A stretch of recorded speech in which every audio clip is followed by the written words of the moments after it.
Do the Philadelphia Eagles need to add a veteran wide receiver? I can already tell this is probably going to split us right down the middle in terms of how we lean on this one. All right, y'all, let's talk. Let's talk about whether it's a necessity, what would be the options, and I mean, could that potentially rob us of something? All right, y'all, let's get it.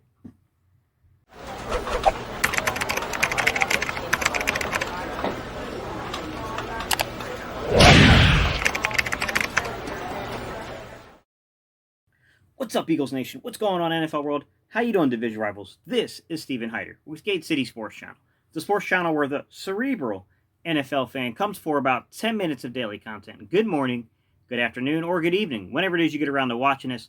Once again, guys, my name is Steven Hyder, and this is Gate City Sports Channel. Today's topic. All right, today's topic, I hate to say it, but we're going to have to talk about this receiver situation. It's kind of like an argument that's never going to die, and I think it's because we're approaching this from a mindset of poverty, if you will. I think we all remember very clearly the struggles of last season, which creates this poverty mindset when it comes to the receiver position, right? When I say poverty mindset, I'm not talking about the physical financial dollars. I'm talking about, this idea of like clinging and hanging on to things, right? This desperate need of, because there was some kind of lack, that now we're like really, really hyper sensitive to the issue, if you will. And let's be real. Last year sucked. First game of the year, after the first game of the year, we lose Djax, basically. Comes back for a quarter of football. And that was it. Alshon Jeffrey wasn't really right for most of the year.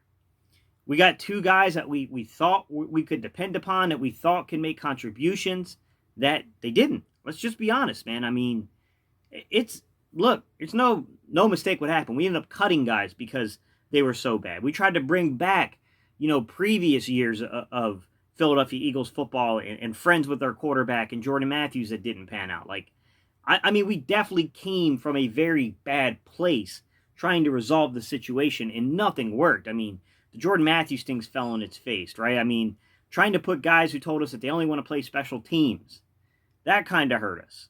I mean, we went through it. I mean, J.J. Arcega-Whiteside wasn't ready yet. I mean, he said he was injured. He clearly didn't understand the route trees yet. Was just a really bad route runner. Showed a little bit of potential here and there. He made a couple of plays that made you go, okay, like there's something about this kid if he could just develop it out of him. But I think that stuff leaks into our evaluation of the current situation. And I can't blame people who feel like, like Gate. I'm not going through that again. I'm just not going to have a season where we're sitting there going, Jesus, can we just sign anybody from anywhere? Practice squad, dude that used to deliver from McDonald's. We don't care. Can the dude run and catch a football? I get it, man. Nobody wants to be back in that situation again. And I certainly understand that. But the thing is that we have a cap situation to begin with, okay? We know that we're okay in 2020, but we've got to make some hard choices, and there's going to be some hard realities when it comes to 2021 in the cap situation. Now, what I will say is this. We have a young core, and should we be disrupting that young core? Should we be trying to grow it? And we do as good as Carson Wentz and that young core can do offensively. Because, look, the fact is that I see a potential of 5 guys being the building blocks around the wide receiver grouping, okay? You got Jalen Reagor, you spent a first-round pick on. That's a building block. J.J. Arcega-Whiteside, no matter what we think about him, you spend a second-round pick, you better get this one right this season. He needs to be a guy. That's number 2. John Hightower, you spent a third-round pick, or you spent a fifth-round pick on him. He's a developmental guy. He's got a lot of upside, okay? This is a kid that could definitely play as an X receiver. He just needs to be worked on a little more. He can also play as a Z as well. He's got flexibility. Okay? You went and got Quez Watkins. Quez Watkins, by the way, it irritates me now that there are people coming out and saying that, hey, if you go talk to Scout said that Quez Watkins is actually, on film, he's a better route runner than John Hightower. Man, I've been saying that crap since the first time I broke film down, guys. I told you guys that. I said John Hightower runs a way more diverse route tree. Right? He runs more of a route tree, a more complete NFL route tree. But the little simple stuff that Quez Watkins does, he does it really freaking well. I've been telling you guys this. I've coached receivers. I know what a route's supposed to look like. And I know that Quez Watkins was pretty good. It's just a matter of, can you expand upon his knowledge base to give him a more complete route tree? Because if you can't expand upon it, then he's going to be limited to what he can do for you. While John Hightower is just more so working on some of the finer nuances of body position, body control, things like that, to try to get him in better positions to make contested catches.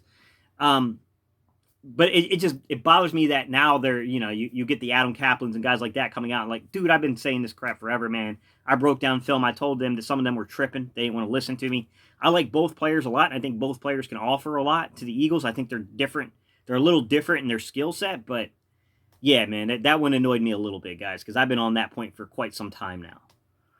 So, like I said, John Hightower, Quez Watkins, and then you got your undrafted rookie free agent and Greg Ward Jr. You also have an undrafted rookie free agent who I think is worth a look. He might need a year or so of development.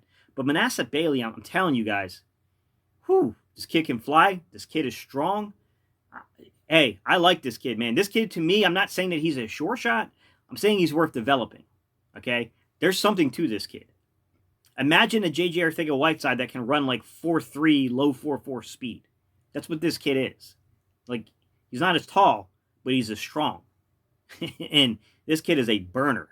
So, I mean, I like the young core. And if we bring in a veteran, you do run the risk of disrupting the young core because you already have Djax. You already have Alshon on this roster. In my opinion, that is your veterans. Leave it be. Let it be.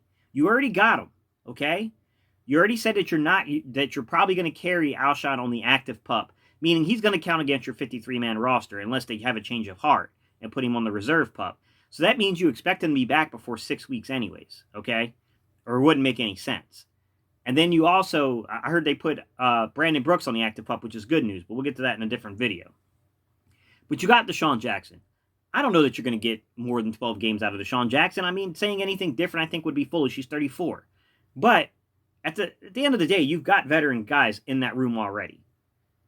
And I'm sorry, when you look at some of the options out there, like, I'm just not, Demaryius Thomas, like, man, 2 knee injuries ago, sure. Like, right now, I just don't know, man. I don't know that he still has football legs left in him. Maybe he does. Maybe he'll be a reclamation story, but I would steer clear of him personally. The only guy that really pops up on that list that really intrigues me, to be quite honest, is Taylor Gabriel. Because Taylor Gabriel is very much like, he's similar in a lot of ways to Marquise Goodwin. He's not quite as fast as Marquise Goodwin, but very few people are. But he's a burner. He's a fast guy that can play in the slot. Okay, he can play the Z if you need him to. And this kid's got true speed. And he had 1 year in Chicago where he absolutely lit it up a couple of years ago. And he can be dangerous if you let him. If you're so focused on the Djax and the Alshons and the Ragers and the Ertzes and the Goddards and the Miles Sanders, a guy like that can't hurt you. He can slip by you. But here's my problem when we look at these guys, right? And there's some other guys. Paul Richardson, I like him a lot. The problem with Paul Richardson is he's had a lot of injuries. The Eagles view him as a major injury concern. I would say that unless the season goes on and we continue to have problems at the receiver position, I don't think at this point in time Paul Richardson is even remotely in consideration for the Eagles right now. And here's the other thing about this, guys. You can't even work these guys out yet. So to me, I just think you give a look. My opinion is you give a look to the guys currently on the roster, okay? You let these young guys go out there and compete, and you evaluate where they are with their football knowledge, okay? You spent a first and a second round pick. In my opinion, there's your free agents, guys. Good luck with it. You better develop it. That's my standpoint on it. Like, you have invested now in that position. You have signed veterans in Djax, and you've signed a guy, well, maybe we traded for Djax. I mean, you signed Alshon. Like, you've got your veteran guys. I'm sorry. At some point, it's time to produce the players that you're drafting. And that's a whole nother topic, guys. It's irritating the crap out of me because I think the Philadelphia Eagles are one of the most talented scouting rooms when it comes to scouting NFL-level talent, okay? NFL free agents, guys who can contribute that way. Nobody does it better than us. There are guys that do it as well as us, but no one does it better than us. But when it comes to scouting the college game, maybe you should hire your boy. Because whoever you got doing it right now, Philly, it sucks. They suck at their jobs. They're not good at evaluating talent. They're just not. I mean, you're taking flyers. Listen, I still think J.J. Arcega-Whiteside could develop. But no one with common sense breaks down film on J.J. Arcega-Whiteside and breaks down film on DK Metcalf and says J.J. Arcega-Whiteside is the better selection. Man, you lost your damn mind. Like, I'm sorry, anyone with eyes and anyone who has any experience playing that position, has any experience coaching that position, when you look at that film, you knew right away that DK Metcalf, yes, there were some concerns. Okay, he wasn't great at the agility drills, but that kid had a combination of speed and size that you only find in a handful of players who have ever suited up in this league, like Calvin Johnson. Like that one to me was the most ridiculous one of them all. I don't know what's going on with Philly, and I don't know why they miss so badly on some of this stuff, but they do. But it's got to change this season, guys. And I got to tell you, I think you got to develop what you got. I think Aaron Moorhead knows what he's doing. I think Jason Avant was a smart hiring, guys. I think we have the guys in the building to develop. You got Andrew Briner, who used to coach receivers and he used to coach quarterbacks, okay? He's now your passing game kind of like analyst guy. I mean, you've got plenty of coaches in this room. Marty Morningwig, right? Rich Grandrell. I know they're more quarterback guys, but they know what they're doing. They know how to coach receivers if need be. Like, you have enough guys in the room to develop. Me personally, guys, I'm saying develop what you got. But these are my thoughts. And you're no one to ask you. I want to know, what do you think? Are y'all in the camp that we need to get a veteran in here? We need to get a veteran in here now? Or are you guys in that camp of, no, man, like you spent a first and a second round pick now in consecutive drafts at receiver. Do your damn job. Where are you at, guys? Tell me where you're at, guys, in terms of your thought process here. All right, y'all. I'm going to end this video. You know how we end these videos. We do a little EAGLES. All right, y'all. Let's go, Eagles.